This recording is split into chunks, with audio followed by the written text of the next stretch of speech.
오늘 제가 함께 공부하려고 하는 책을 쓰신 분은 한자가 생긴 이래 가장 많은 저수를 남긴 대학자입니다.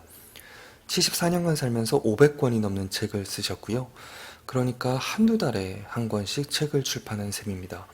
분야도 굉장히 넓어서요.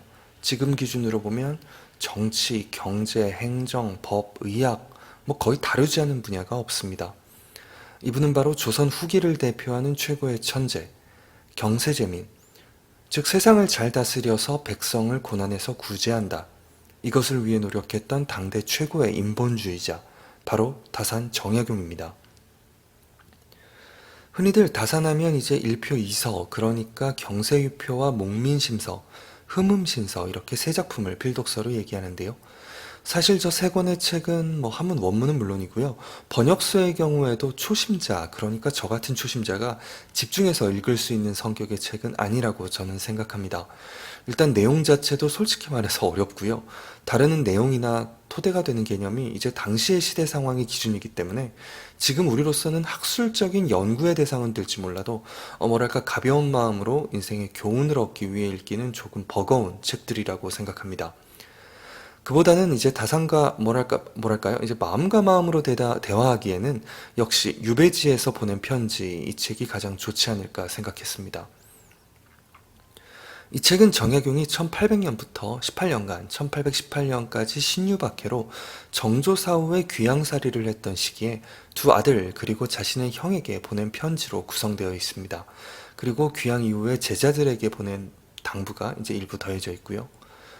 당대의 천재로서 개혁군주 정조와 국정을 함께 논의했지만 이후에 억울하게 귀양살이를 해서 복권의 가능성은 이미 희박한 상황. 하지만 자신의 두 아들은 한양, 그러니까 서울 인근에서 여전히 살아가고 있고요. 그런 상황에 다산의 편지는 단순히 이상적인 성인의 모습이라든가 구원자로서 영웅의 면모를 보여주지는 않습니다.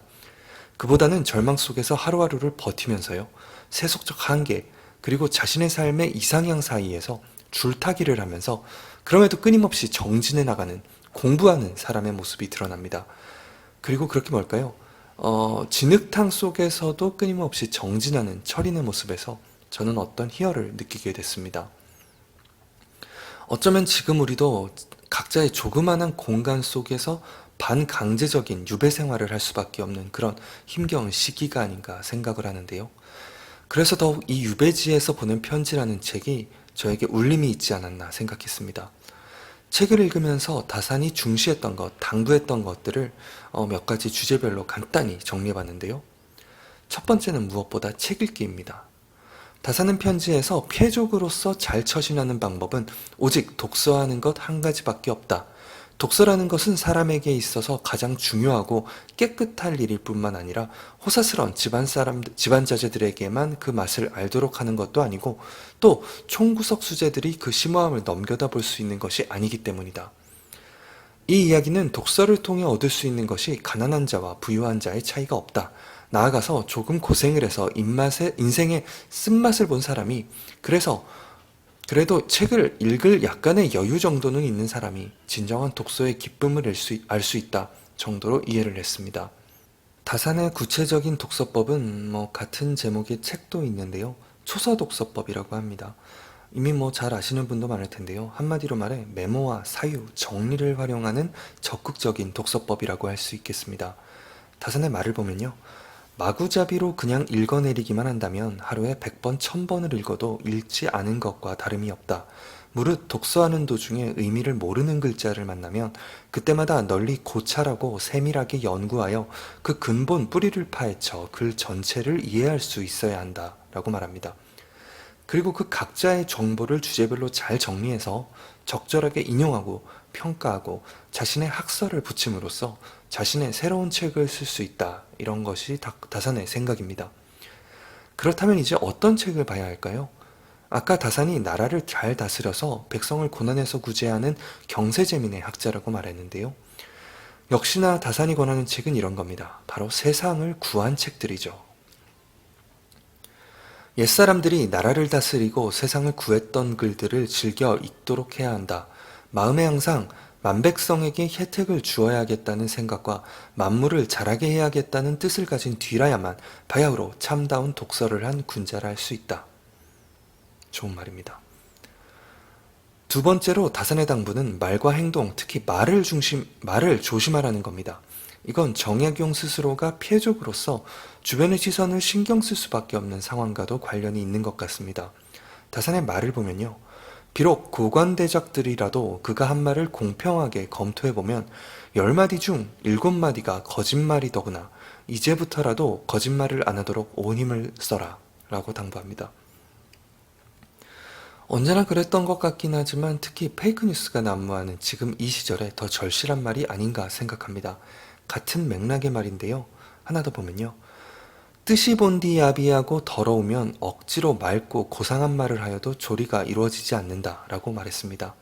정말 그렇지 않나요? 토론회나 인터뷰를 보면 아무리 겉은 번지르르한 표현으로 꾸며도 사실이 아닌 거짓이면 진심이 담겨있지 않으면 역시나 말이 안 되는 경우가 많습니다. 끝으로 다른 발언을 또 보면요. 이거 정말 제가 인상적으로 봤고 그럼에도 불구하고 실천이 어렵겠다 생각한 건데요. 다사는 남이 알지 못하게 하려거든 그 일을 하지 말 것이고 남이 듣지 못하게 하려면 그 말을 하지 않는 것이 제일이다 라고 말합니다.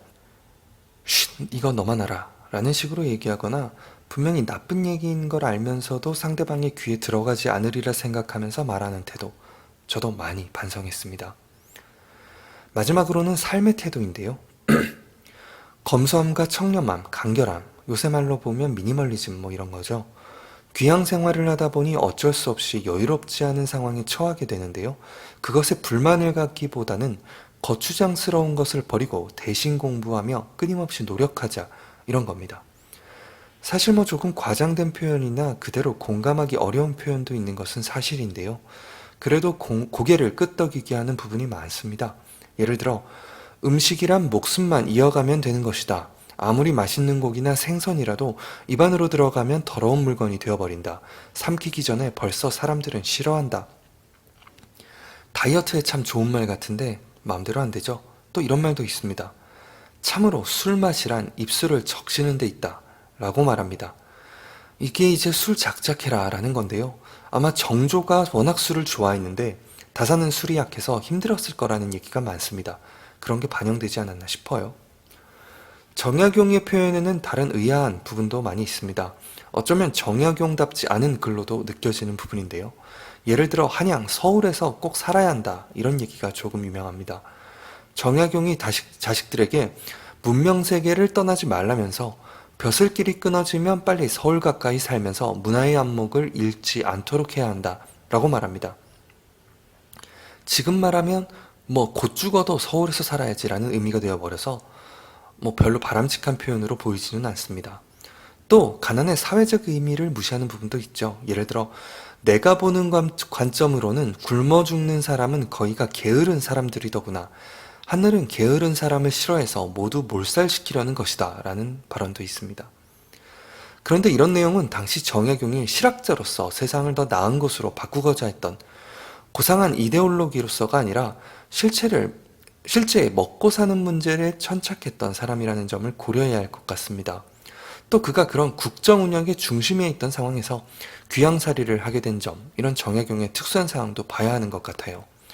그러니까 삶에 대한 냉철한 현실주의적 인식을 하면서 자신의 삶의 목표, 하지만 현실의 절망감, 자녀들에 대한 미안함, 그런 게 모두 섞였다는 거죠.